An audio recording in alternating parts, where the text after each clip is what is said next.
ध्वजा त्रिवर्णो निज राष्ट्र गानम।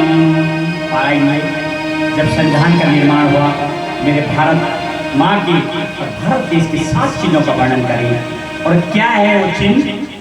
अशोक मुद्रा। जब आप संविधान लिखा गया तो बोला गया इन 7 चिन्हों से भी मेरे देश की पहचान होगी। तो जो पहला जो चिन्ह है वो क्या है? अशोक मुद्रा कमलम चिहिंदी। अशोक मुद्रा और राष्ट्रीय पुष्प में कमल और भाषा में हिंदी। अशोक मुद्रा, कमल का फूल और भाषा में हिंदी। ध्वजा त्रिवर्णो निज राष्ट्र गानम। और मेरे भारत देश, मेरे भारत माँ का 3 वर्णों से सुसज्जित तिरंगा।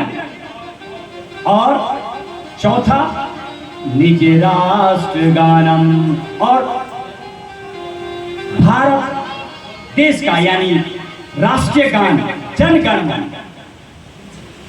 अशोक मुद्रा, कमल का पुष्प, हिंदी भाषा, तिरंगा और चौथा राष्ट्रीय गान। और 5वां व्याघ्रो मयूरस्य भवन्ति सप्त राष्ट्रीय चिन्हानि तु भारतस्य। और व्याघ्रों का मतलब बाघ। जो बाघ है वो फुर्ती का प्रतीक है।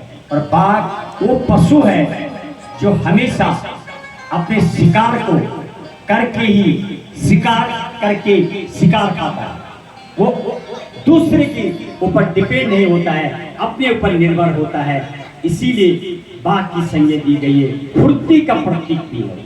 इसलिए बाघ और मोर, मयूर, पक्षियों में मोर राष्ट्रीय पक्षी। मोर का मतलब है जब मोर नाचता है तो सबको मनमोहक कर देता है। और उसके पंखों का जो अनेक कलर है वो आपको दिखाता है कि आप जो भी कुछ कार्य करें, ऐसा कार्य करें कि समाज में उसकी चर्चा हो, समाज को कुछ सीखने को मिले, युवाओं को कुछ मिले। मोर के पंख के समान। और 7 चिन्ह आपको बताए। अशोक मुद्रा, कमल का पुष्प, हिंदी भाषा, तिरंगा, राष्ट्रीय गान, बाघ और मोर। इन 7 चिन्हों से भी मेरे भारत देश की पहचान होती है, मेरे भारत माँ को पहचाना जाता है। ये 7 चिन्ह। इसके बाद एक बार